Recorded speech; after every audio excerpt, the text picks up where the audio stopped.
Welcome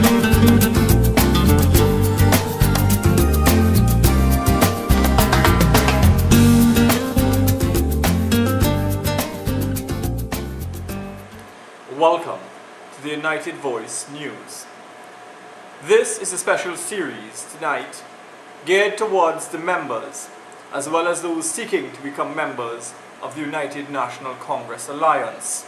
It seeks to educate and empower the membership by providing them with the tools to better understand their rights, functions, roles and responsibilities.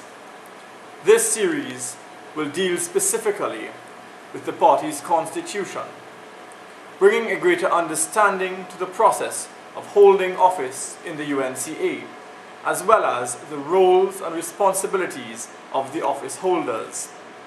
We seek to bring a greater insight into our own great party's arms and institutions. The United Voice seeks to provide education, enlightenment, empowerment, and knowledge, thereby bringing empowerment to all our viewers. We seek to only bring the facts, no matter how bitter it may be to swallow. On the first page of our great party's constitution, it's called the presentation, and I quote, "The constitution of any organization constitutes the rules and regulations which shall govern and guide the relationship among members and between members and the organization. On becoming a member, the organization of the new members agrees to comply with those rules and regulations. A political party is such an organization." Continuing on, in determining the nature and purpose of these rules and regulations, one must be informed by the aims and objectives of the organization.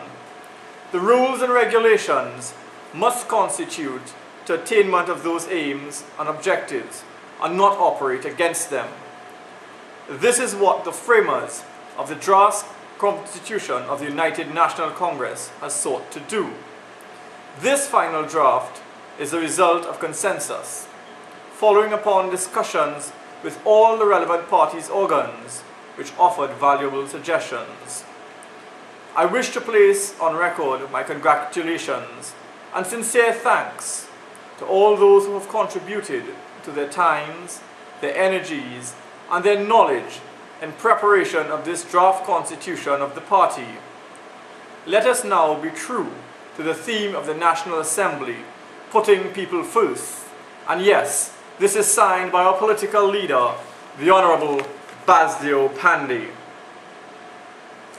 This, my brothers and sisters, is what the UNC has put forward as its constitution 20 years ago.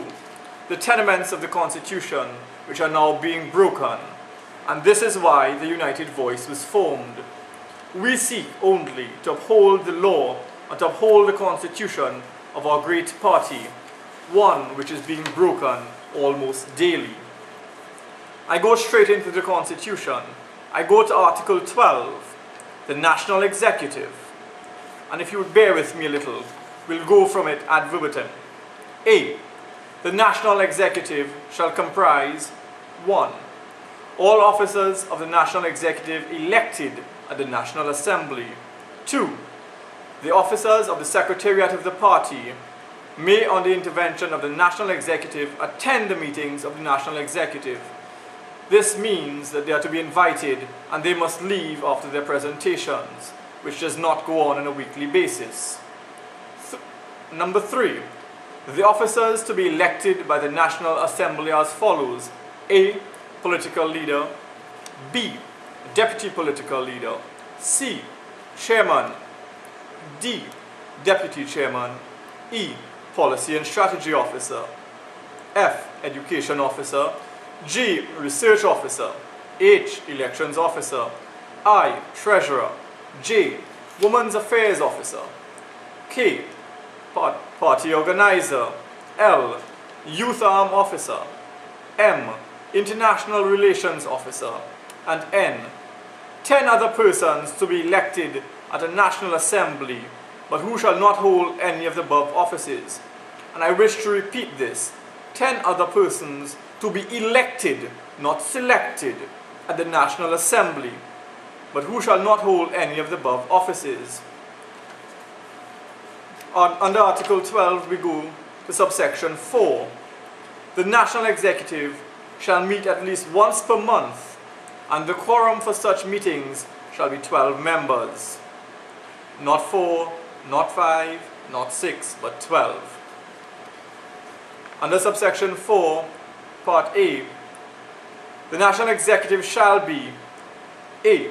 Responsible for the overall organization of the party, including its day-to-day administration, the implementation of the policies of the party, and overseeing the implementation to the National Congress or general policy matters and strategic initiatives, and seek ratification of urgent decisions taken of a fundamental nature. We continue in subsection 4, we go to B.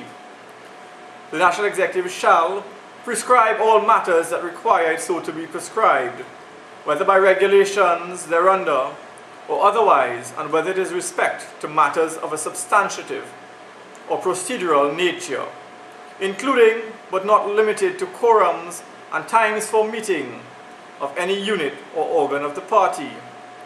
Subsection C. The National Executive shall approve applications for membership.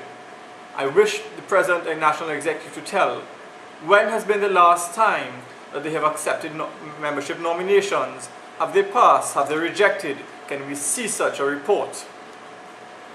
Subsection 4, Article D.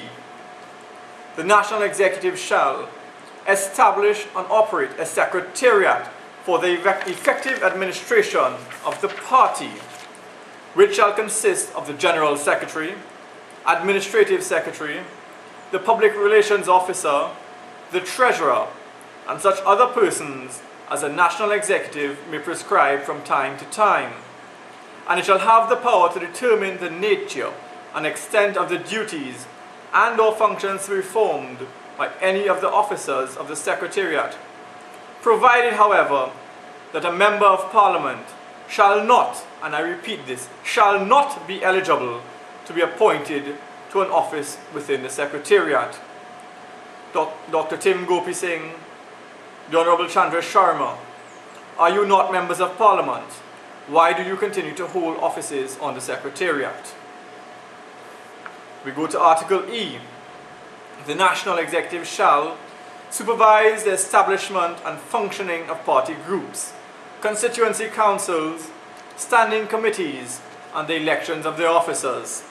Can anyone tell me when was the last time a party group was formed within the UNC? I can tell you for one constituency on the East-West Corridor, that was back in 2000. What about in our heartlands? Subsection F.